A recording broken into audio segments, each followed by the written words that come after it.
حبايبي السلام عليكم ورحمة الله وبركاته. عاملين ايه؟ يا رب دايما تكونوا بخير وعلى خير. كل سنة وانتم طيبين. النهاردة هنعمل مع بعض تاني صنف من صنف النواعم بتاعة العيد. النهاردة هنعمل مع بعض البسكوت. انا هعمل 2 كيلو، فانا كنت حاطة السمنة في التلاجة عشان تجمد. لو عندك سمنة بلدي اعمليه براحتك، بس انا كان عندي سمنة عادية. انا هعمل للكيلو دقيق هعمل 400 جرام سمنة، وهحط نص كوباية زيت.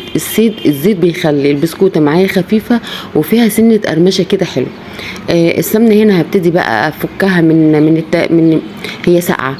هضربها شوية بالمضرب، وبعدين هنزل بنص كيلو سكر بودرة انا طحناه في البيت ونخلاه نص كيلو على 2 كيلو. هبتدي انزل بالسكر اطحنه اضربه شويه مع السمنه، وبعدين هنزل ب8 بيضات. لو البيض بتاعك كبير انزلي ب4 لكل كيلو، انما لو صغير انزلي ب5. هننزل هنا بنص كوبايه الزيت اللي اتفقنا عليها لكل كيلو، يعني كوبايه لل2 كيلو. وانا بضرب كده انزل بيه واحده واحده اسفه، لحد ما يمتزج مع الخليط بتاع السمنه والسكر. هبتدي بقى انزل بالبيض واحده واحده، وهنزل مع البيض بفانيليا اللي هي بالبرتقال عشان يديك النكهه والطعم بتاع البرتقال. هنا هنزل المفروض بواحده واحده، بس كانوا بينزلوا حبه حبه هبتدي انزل بقى بالفانيليا مع البيض علشان كله يبدر مع بعض. دي الفانيليا اللي انا بقول لكم عليها اللي هي بالبرتقال اهي، نزلت بيها. هبتدي اضربها مع البيض ومع خليط السمنه والسكر.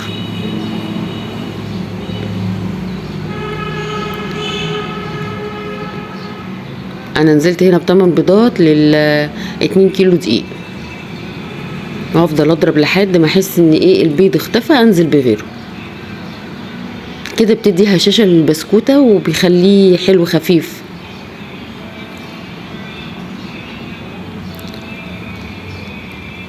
كده انا ضربت البيض كله مع بعضه. هبتدي بقى انزل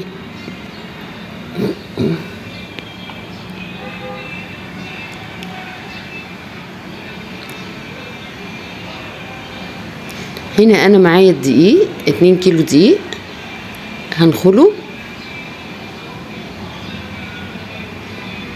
لازم يتنخل يا جماعه عشان ما نضمنش الدقيق فيه شوائب ما يغركيش ان هو معلب يعني، لا. هنزل بال2 كيلو وهبتدي اقلب بقى الخليط كله بقلب بعضه. طبعا احنا كده استغنينا بقى عن المضرب، وهبتدي بقى اقلب بايدي. انا هقلب مش هعجن، لان البسكويت مش بيحتاج عجن. انا هنا هقلب الخليط كله مع بعضه مش هعجن. وحطيت طبعا رشه ملح، بس انا ما اتصورتش. هنا انا معايا كاستر، هنزل بمعلقه لكل كيلو هتحطيه. انا اول مره احطه بصراحه. وهنزل بمعلقتين بيكنج باودر. هنا معايا كوبايه لبن، ومعايا معلقه ونص للنشادر. حطيت اللبن لازم يكون سخن وانزل بيه على النشادر، اقلبه كده هتحسوا بفوران، يبقى كده الدنيا تمام.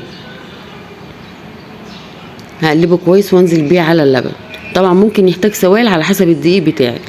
طبعا انت عارفه العجينه بتاعتك هتعرفي ازاي ان هي عايزه سوائل لما تمسكي العجينه وتعملي منها كوره وتدوسي عليها. لو لقيتيها شققت تبقى محتاجه سوائل.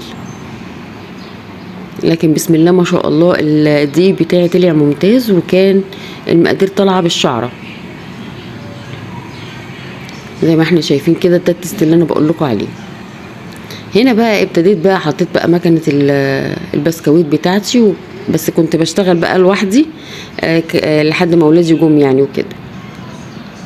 ودي بعد التسويه. لو الفرن بتاعك حلو يبقى هيخدمك، لكن انا الفرن بتاعي مهما اعمل فيه مفيش فايده.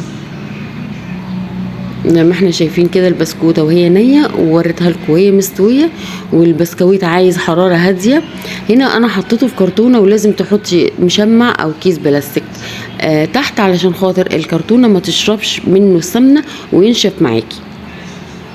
بصوا ناعم ازاي، وكان طعمه خطير. يعني انا بصراحه ما بحبش البسكوت الجاهز، ما بحسش بيه بطعم البسكويت.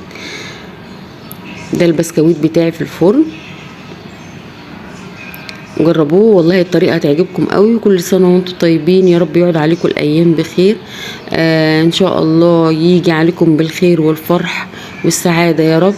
ان شاء الله تعملوا لولادكم في الفرح وفي الهنا.